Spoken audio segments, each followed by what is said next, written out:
Welcome to this explainer. If you're studying for your AQA GCSE History exams, you've absolutely come to the right place. Today, we're basically cracking open a survival guide for restoring a kingdom.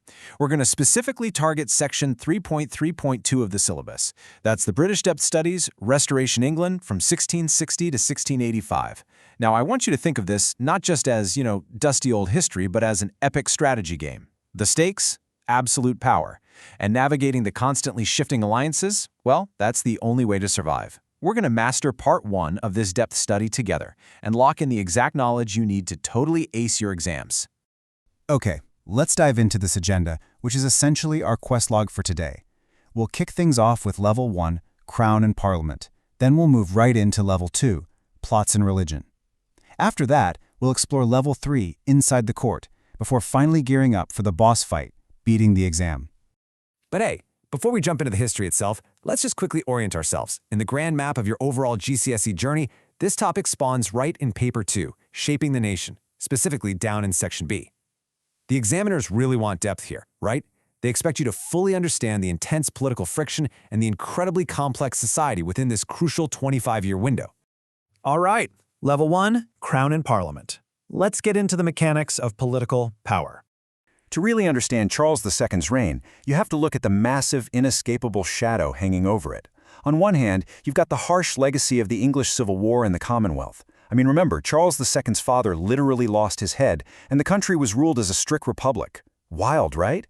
But on the other hand, you have this triumphant restoration of the monarchy in 1660. The tension between those two totally contrasting realities forms the absolute foundation of this era. Charles was constantly having to dance around the exact same issues that got his father killed. So, the crucial point is that the AQA syllabus demands you master 5 specific areas regarding the crown's struggle for control.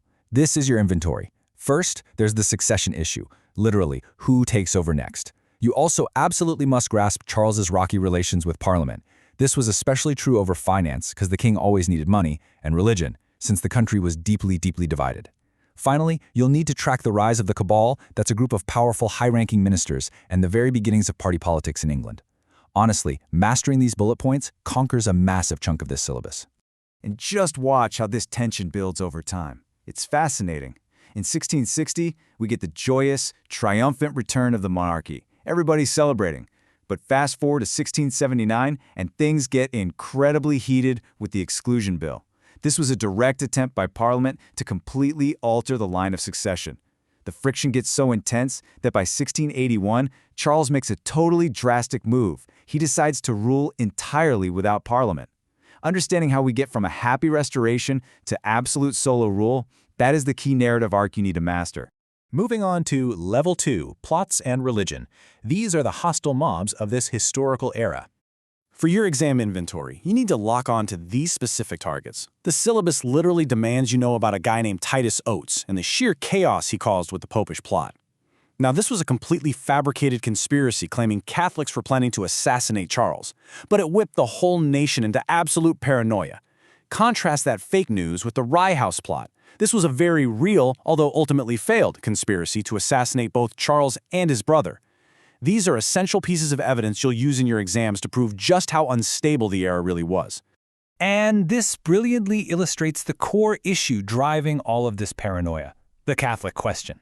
This was the overarching political and social tension surrounding one simple fact. Charles II didn't have a legitimate heir.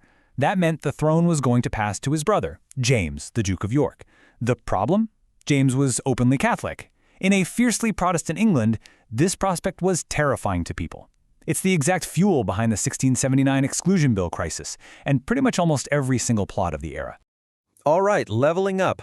Level 3, Inside the Court. Let's look at the culture. The examiners really want you to understand that the Restoration wasn't just some dry political event. It was a full-on cultural explosion. After years of strict, pretty joyless Puritan rule during the Commonwealth, Charles II basically brought the party back to England. You need to be able to describe Charles II's character. He was known as the Merry Monarch for a reason, right? You'll need to explain the lavish court life, the dramatic shifts in fashions, and most importantly, the actual role of the court. It wasn't just a place for parties. It was the absolute center of patronage, power, and political influence. How you dressed and who you mingled with at court could literally make or break your entire career. And now we've reached it, the boss fight, beating the exam. Let's get you prepared. First off, let's look at the big picture for a second. Your entire GCSE history grade is split perfectly down the middle.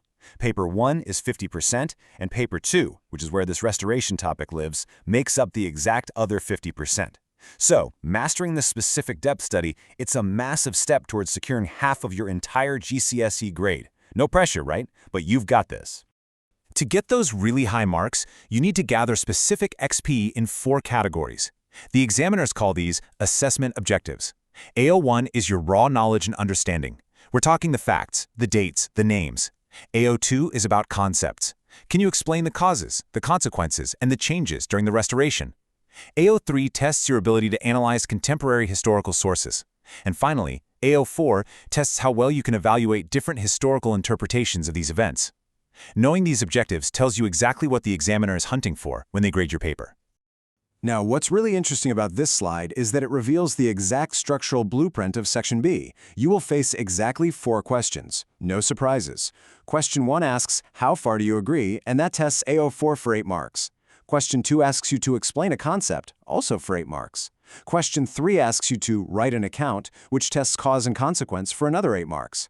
And finally, the big one. Question 4 is a 16-mark essay linked to a specific historic environment site. You literally know the exact format of the battle before you even walk into the room. And what does all of that add up to? 40. Mastering this specific depth study section gives you access to 40 crucial marks out of the 84 available on Paper 2. That is a game-changing amount of points. Every single fact about the exclusion bill, every little detail about court fashion, every cause of the popish plot you memorize, it's a direct path to securing these 40 marks. So, we've broken down the politics, the religion, the whole court culture, and the exam blueprint. The knowledge is all completely mapped out in front of you. The only thing left to ask as you head into your revision is this. Are you ready to restore the crown and completely conquer this exam, or will the plots and the complex history bring you down?